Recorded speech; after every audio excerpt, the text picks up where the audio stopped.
Over the years, many people have wondered how some of the ancient megaliths were constructed. We are told that some of these would be impossible to create even in the modern era. So how did ancient civilizations dating back thousands of years manage to do this? An interesting theory that's been put forward is that heavy objects could be moved using vibrations. One of these sites where this technique was supposedly used was Pumapunku. This site holds a large number of megalithic stones, and it's baffled researchers to how this civilization was able to carve and move these stones with such precision. On the first day of spring at Pumapunku, the sun can be observed rising through the center of the giant temple. Another interesting fact about this site is that it's located at an altitude of nearly 5,000 meters, meaning that Pumapunku is actually located above the natural tree line, and this makes it hard to understand how the giant stones were transported here. According to the legends of Pumapunku, their elderly claim the first people of Pumapunku were not like ordinary humans. They say they were humanoids with supernatural powers. They believe these powers helped them carry these megalithic stones through the air, using sound vibrations. The largest stone block that's been found at Pumapunku is 7.8 meters long and 5.1 meters wide. It's estimated to weigh around 131 metric tons. Although it sounds impossible that sound or vibrations can be used to lift objects, this may not be as far-fetched as it sounds. Going back, a team of researchers in Switzerland discovered a way of making small objects move using nothing but sound. They were able to achieve this by using ultrasonic waves. The frequencies are undetectable to the human ears. The scientists were from the Swiss Federal Institute of Technology in Zurich, and they have been able to make many objects move. This has put forward the question of whether we could use this on a large scale. One of the first things people were saying was, could this be used in potential space travel? The answers are currently unknown as the study is still in its early days. This is, however, the first time scientists were able to move objects close to each other using nothing but sound. It's no secret that a loud bass can move objects due to pressure, but this new discovery is able to move objects without there being any noise. During their era, the Vikings could be found all over Europe. We have heard of the stories of Vikings being tough and raiding other nations' coasts, but what some may not be aware of is most of them brought families to Britain looking for land to farm. Good farmland couldn't really be found in their own countries. The parts where most Vikings settled were northern Scotland and eastern England. When people picture the Vikings, we usually imagine them as giant men hurling around anything they can get their hands on, but recent discoveries may disprove this. It turns out the Vikings may have had more sophisticated types of weapons at their disposal. This comes from archaeologists who have studied artifacts from that era.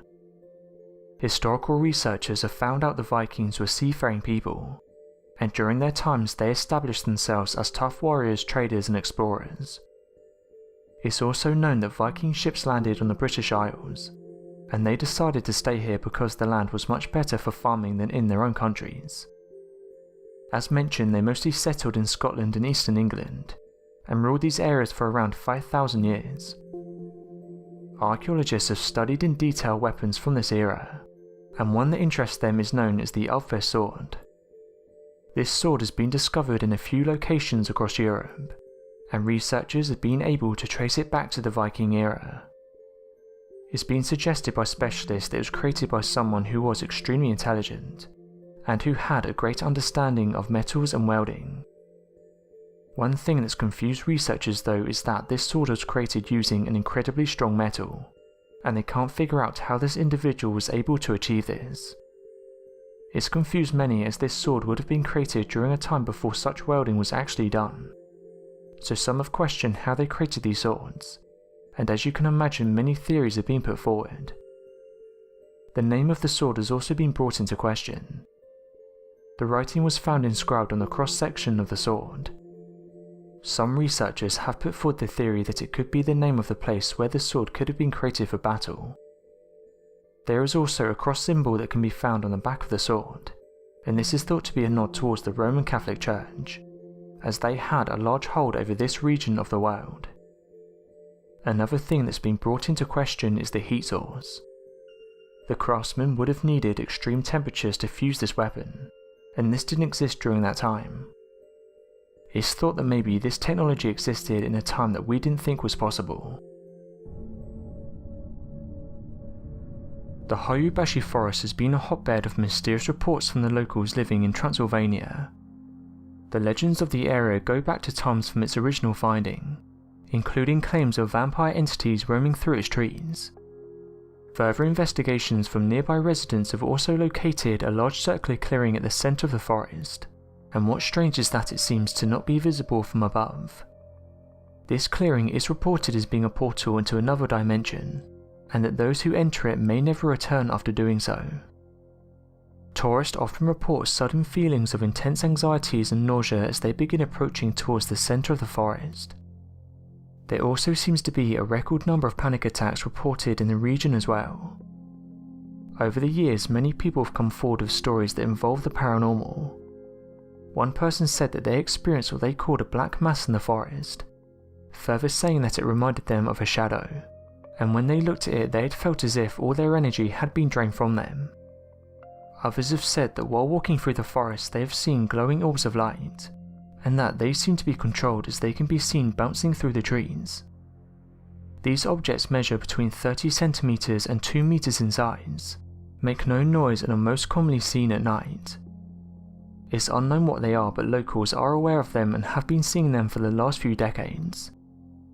There are also reports of overbearing paranoia as more and more tourists visit this location in awe. Interestingly enough, some tourists have made a strange connection between the nature of the forest and numerous different extraterrestrial encounters in the past. Apparently there seems to be a connection between the sudden feelings of paranoia and anxiety in the forest, and that of sudden encounters with extraterrestrials. Many often report that when an alien ship is nearby, whether they are aware of it or not, they will suddenly feel a terrible anxiety and panic come over them, similar to that experienced in the forest of Hayashi. This has led some theorists to believe that perhaps the area is inhabited or visited by that of extraterrestrial beings. Regardless of this belief, scientists are still unable to explain the constant feelings of dread and anxiety experienced by those who visit the forest, and believe it to potentially be a strange and unique case of mass hysteria caused by the reactions of others that built up in large groups. For the Aztec civilization, archaeologists have found that at the centre of every major city and establishment by the ancient culture, there stood a large pyramid to act as a sort of heart of the city's design. This has led many researchers to believe the pyramids held a major religious and spiritual significance that the city was built around, rather than that of the pyramid being built into an already pre-existing city.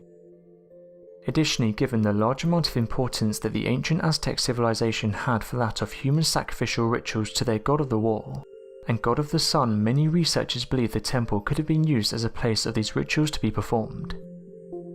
The Pyramid of the Sun is believed to be the site of a number of these rituals, and these would have been conducted by the Aztecs to ensure the safety of humanity was guaranteed by the gods.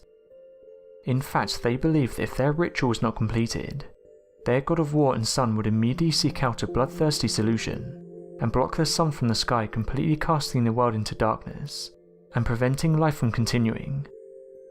To combat this, the Aztecs were believed to have performed rituals at this massive pyramid to appease their gods and guarantee a new year. Going back a few years, a tourist was taking photographs of the Mayan pyramids. Everything went as planned, but when they reviewed the photographs they noticed something strange. In one of the pictures there appeared to be a giant beam of light. Interestingly, this caught the attention of many people and all kinds of theories were put forward. There were those that said it was nothing more than a glitch, while others put forward ideas of it being proof of God or even aliens. The photograph caught the attention of a researcher who operates NASA's Mars mission, and this is what they had to say. Firstly, I think it's a really awesome image. What's interesting though is that the light beam only occurs in the image with a lightning bolt in the background.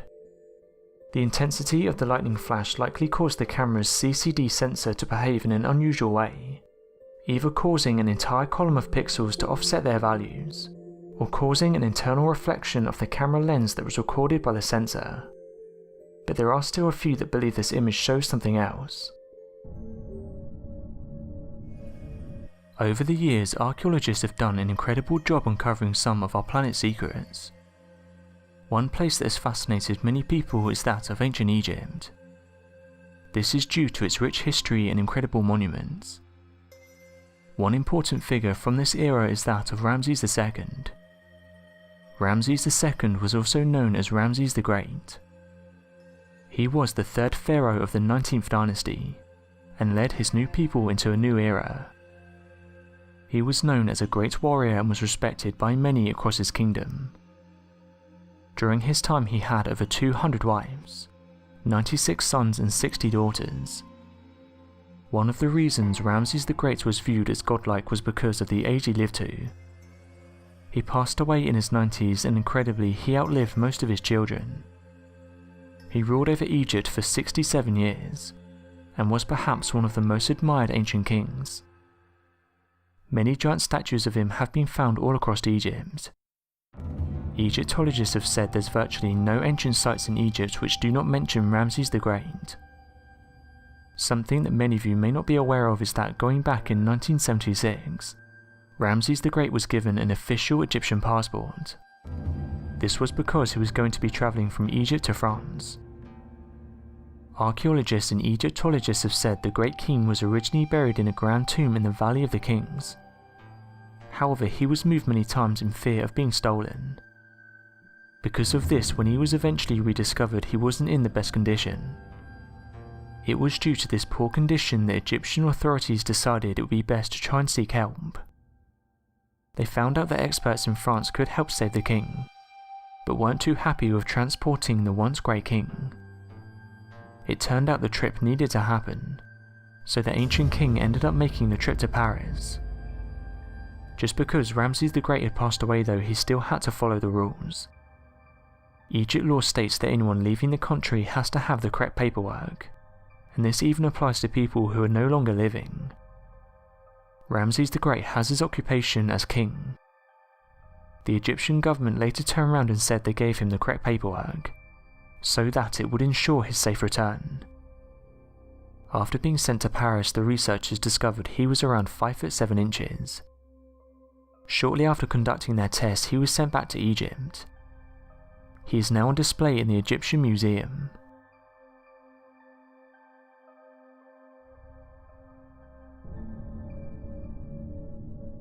Thank you for watching and don't forget to subscribe for more videos.